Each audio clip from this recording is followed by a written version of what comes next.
Hola, buenos días, buenas tardes, buenas noches.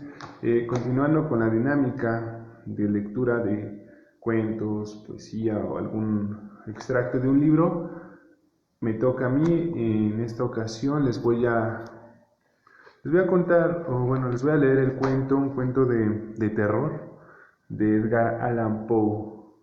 Este cuento de terror es muy ad hoc tal vez a la situación que estábamos viviendo en el presente.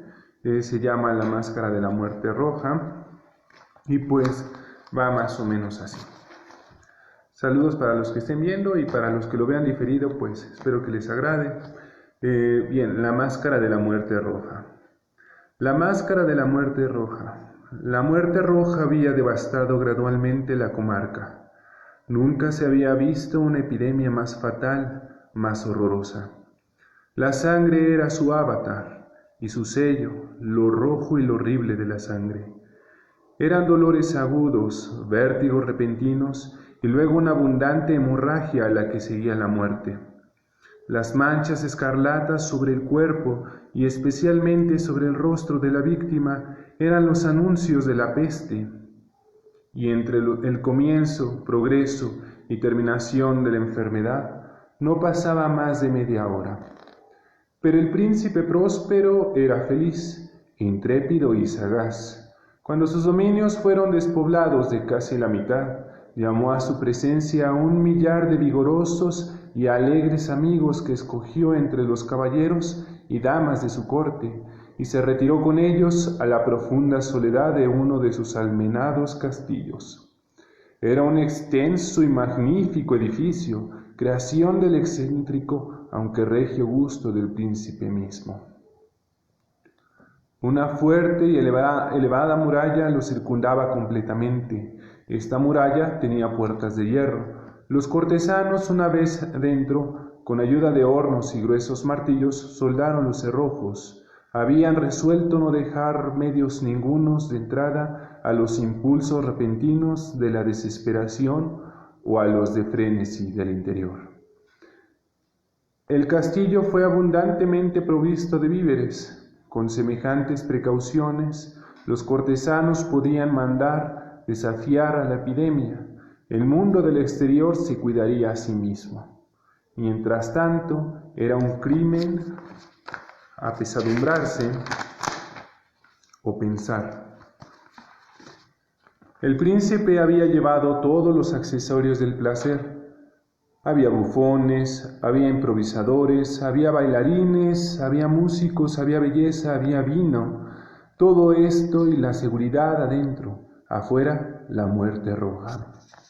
Fue hacia el fin del 5º o 6º mes de reclusión, y mientras la peste asolaba más furiosamente en el exterior, cuando el príncipe próspero convidó a sus 1000 amigos para un baile de máscaras de la más soberbia magnificencia.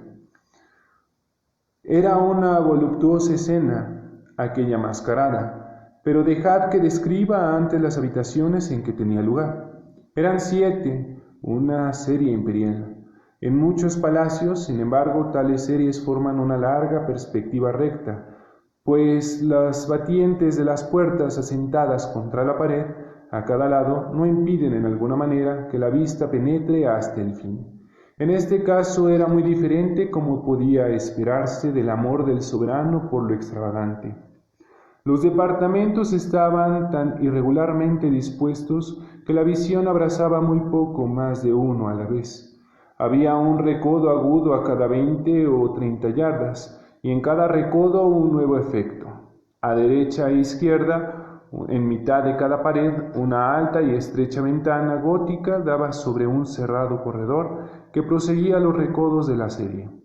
Estas ventanas eran de cristales pintados, cuyo color variaba de acuerdo con el que dominaba en las decoraciones de la pieza a que daba acceso. Por ejemplo, la situada en la extremidad oriental estaba adornada de azul y tenía las ventanas azules. El segundo cuarto era púrpura en sus adornados y tapicerías, y los cristales eran color púrpura. El tercero era verde enteramente y verdes eran los vidrios. El cuarto estaba adornado de amarillo, el quinto de blanco, el sexto de violeta. El color de los cristales era siempre igual a los adornos. El séptimo salón estaba completamente tapizado de terciopelo negro, que cubría el techo y paredes, cayendo en pesados dobleces sobre una alfombra de la misma tela y color. Únicamente en esta pieza el color de los cristales dejaba de estar en armonía con las decoraciones. Los vidrios eran escarlata, un profundo color de sangre. Además, en ninguna de las 7 habitaciones había lámpara ni candelabros. Entre la profusión de ornamentos de oro que se hallaban distribuidos por todas partes o colgaban del techo, ni una sola luz emanaba de lámpara o bujía en la serie de cuartos adornados. Pero en los corredores que seguían a las habitaciones había frente a cada ventana un sombrío trípode, lleno de carbones encendidos que proyectaba sus rayos a través de los pintados cristales, iluminando brillantemente la pieza. Y así se producían una multitud de apariencias ostentosas y fantásticas. Pero en el cuarto occidental o negro, el efecto de la luz del fuego, temblando sobre las oscuras tapicerías, después de pasar por los cristales color sangre, que había muy pocos entre la concurrencia suficientemente intrépidos para experimentarlo. Era en ese salón también donde se encontraba colocado contra la pared occidental un gigantesco reloj de ébano. Su péndulo se movía de un lado a otro con un chirrido triste, grave, monótono.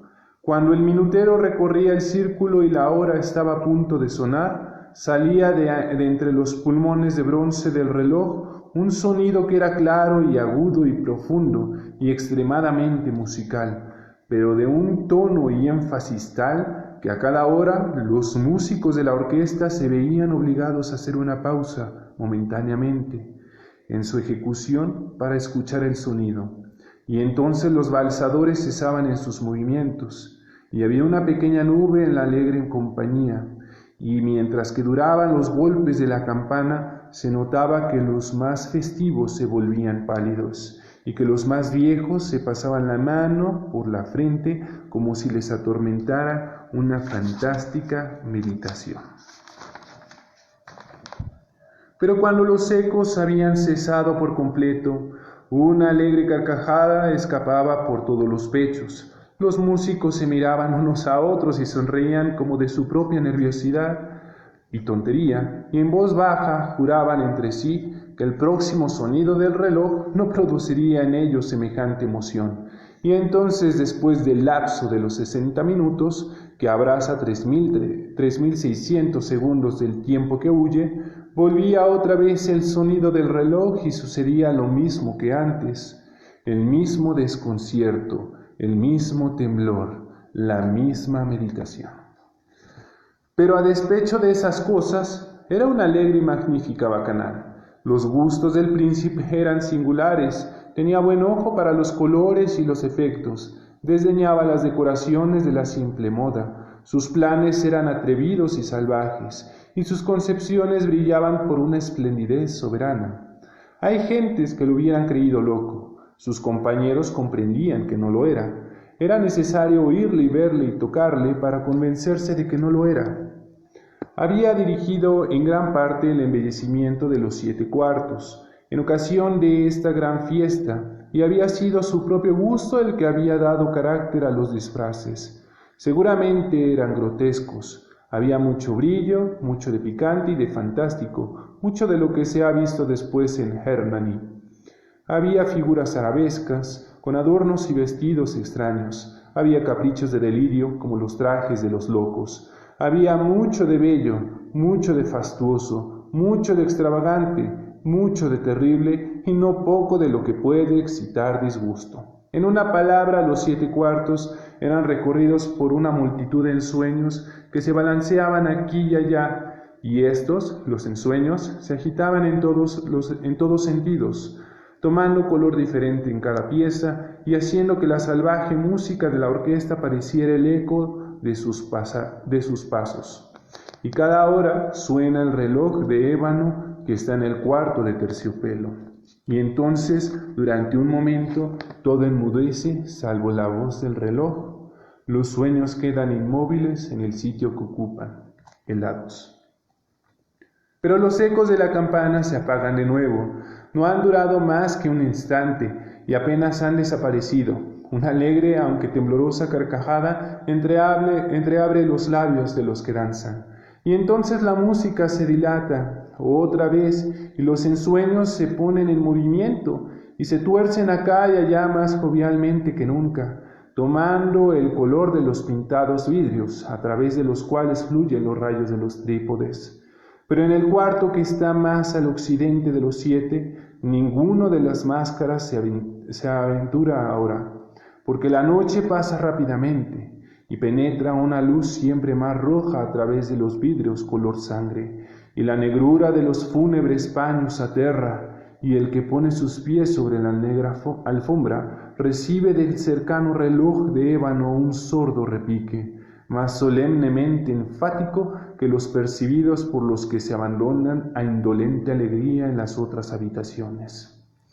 Pero estas otras habitaciones estaban llenas por una inmensa multitud, y en ellas latía más febrilmente el corazón de la vida, y la orgía prosiguió en su remolino hasta que por fin comenzó el anuncio de la medianoche en el reloj, y entonces la música cayó, como he dicho, y las evoluciones de los valsadores se interrumpieron, y hubo una penosa cesación de todo, lo mismo que antes.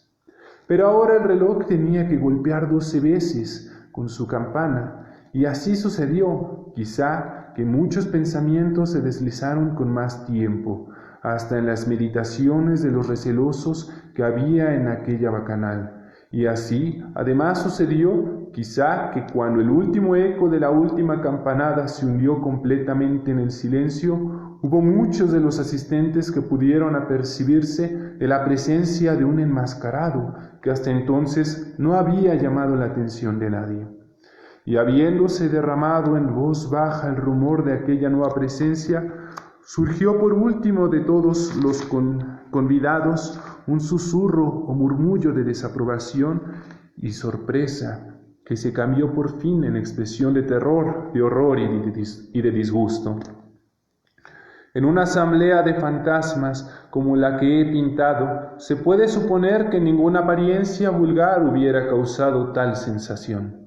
A la verdad, la licencia de trajes en las máscaras era casi limitada, pero la figura en cuestión había ultrapasado a Herodes e ido hasta más allá de los límites del problemático decorum del príncipe. Hay cuerdas en los corazones de los más envidiados que no pueden ser tocadas sin emoción. Hasta para los más completos perdidos, para quienes la vida y la muerte son motivo de burlas, hay asuntos sobre los que no puede dirigírseles una sola chanza.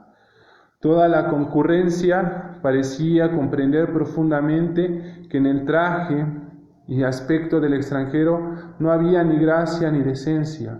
La figura era alta y flaca y estaba cubierta desde la cabeza hasta los pies por los atavios del sepulcro. La máscara que ocultaba el rostro copiaba también el exterior de un cuerpo rígido que el examen más atento hubiera tenido dificultad en descubrir la impostura.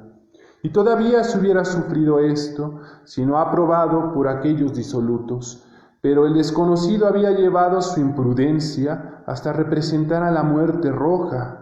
Sus vestiduras estaban salpicadas de sangre y su ancha frente, así como los rasgos de la cara, estaban rociados en el horrible color escarlata.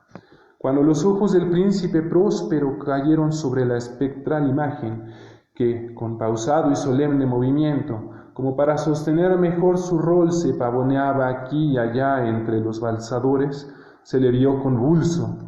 En el primer instante con un largo estremecimiento de terror o disgusto, pero en el siguiente su frente se enrojeció de rabia. ¿Quién se atreve?, preguntó roncamente a los cortesanos que estaban a su lado. ¿Quién se atreve a insultarnos con esta burla blasfema? Prendedle y quitadle el antifaz, que sepamos a quién tenemos que colgar mañana de las almenas. Cuando el príncipe Próspero pronunció estas palabras, estaba en el cuarto occidental o azul. Resonaron a través de las 7 habitaciones, alta y claramente, porque el príncipe era un hombre robusto y la música había callado a una señal de su mano. Era en el cuarto azul donde estaba el príncipe con un grupo de pálidos cortesanos a su lado. Al principio, cuando habló, hubo en el grupo un pequeño movimiento en dirección al intruso, que se hallaba cerca en ese instante, pero que, entonces, con paso lento e imponente, se aproximaba cada vez más al príncipe. Pero a causa de un cierto temor, sin nombre que el fantástico aspecto del desconocido había inspirado a la concurrencia, no hubo uno solo que adelantara la mano para detenerle, de manera que pasó libremente a una vara de la persona del príncipe, y, mientras la numerosa reunión, como por un solo impulso, retrocedía del centro de los cuartos hacia las paredes, él prosiguió caminando sin que nadie le interrumpiera, con el mismo paso solemne y mesurado que lo había distinguido desde el principio.